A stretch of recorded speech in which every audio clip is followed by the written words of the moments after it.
Գերմանիայից ու Ավստրիայից ժամանած 11 պրոֆեսոր 4 օր շարունակ քաղցկեղի ախտորոշման ու բուժման նորագույն մեթոդների մասին կպատմեն հայ գործընկերներին ու ապագա բժիշկներին։ Մյուս թերի համալսարանի պրոֆեսորը նկատում է քաղցկեղը շատ դեմքեր ունի։ Միակ զենքը ճիշտ ժամանակին ու թիրախային հակահարվածն է։ Արդեն մի քանի տարի է ուսումնասիրում են, թե ինչպես կարելի է մոլեկուլային մակարդակով ճնշել հիվանդությանը։ Քաղցկեղն աշխարհի ամենամեծ մարտահրավերն է, այն կարող է լինել մահվան դատավճիռ, բայց կան նաև փրկվելու տարբերակներ։ Եթե ցանկանում եք այդ չարիքից հեռու մնալ, երբեք մի ծխեք, շատ մի կերեք, ամեն օր փորձեք կատակել։ Եթե չեք կարողանում առողջ ապրել ու կանխարգելել, ապա պետք է գոնե շուտ ախտորոշվել։ Բժշկության մեջ ուռուցքաբանական հիվանդություններն այսօր լրջագույն խնդիրներից են համարվում։ Վերջին 20 տարվա ընթացքում հիվանդության 70% աճ է գրանցվել։ Մոտ 45% դեպքերում հիվանդությունը բացահայտվում է երրորդ կամ էլ չորրորդ փուլերում։ Հիվանդների թվի աճը դիմելիության բարձրացման ու նորագույն տեխնոլոգիաների կիրառման հետևանք է, ասում է գլխավոր ուռուցքաբանը։ Գերհարդ Դոմմակի անվան ախտաբանության ինստիտուտի նախագահն էլ փաստում է, մահացության թիվը բարձր է ոչ միայն ուշ դիմելիության, այլև ախտաբանների պակասի պատճառով։ Ըստ նրա անհատական մոտեցմամբ յուրաքանչյուր հիվանդին ճիշտ բուժվելու հնարավորություն պետք է տալ։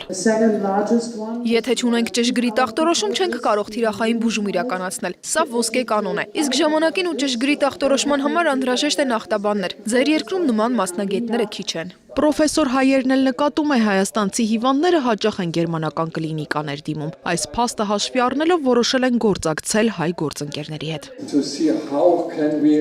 Քաղցկեղի վերաբերյալ ազգային ծրագիր է հարկավոր մշակել, դա ձեր երկրում մեծ բաց թողում է։ Մենք պրոֆեսորներս պատրաստ ենք օգնել ոչ միայն այդ փաստաթղթի մշակման, այլև փորձի փոխանակման, նորարարական մեթոդների կիրառման առումով։ Այն, որ հիվանդներն այլ երկրներում են նախընտրում բուժվել ուռուցքաբանության ազգային կենտրոնում գիտեն, ասում են քաղցկեղով հիվանդների ֆինանսական կարիքները պետությունը միայն 15-ից 20%-ով է կարողանում լուծել։ Մեր բյուջեն կազմում է ընդամենը 900 միլիոն դրամ, որը որ կարիքների 20%-ն է կազմում։ Այսինքն, որպեսզի մենք ամբողջովին կարողանանք հիվանդներին ապահովել բուժումը,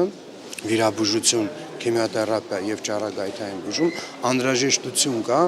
մոտավորապես 7-8 միլիարդ դրամի։ Գերմանիայի Դաշնային Հանրապետության Մյունստերի համալսարանական կլինիկայի ու Երևանի պետական բժշկական համալսարանի գործակցության շնորհիվ արդեն 6 բժիշկ է վերապատրաստվել։ Այս տարի 3 մասնագետ եւս պետք է ժամանեն Մյունստեր, որ կարողանան այս ծրագրերը համալրել։ Բժշկական համալսարանում փորձի փոխանակումը կշարունակվի եւս 3 օր։ Քրիստինե Ոսկանյան, Ռաֆիկ Սողոմոնյան, Ազդարար։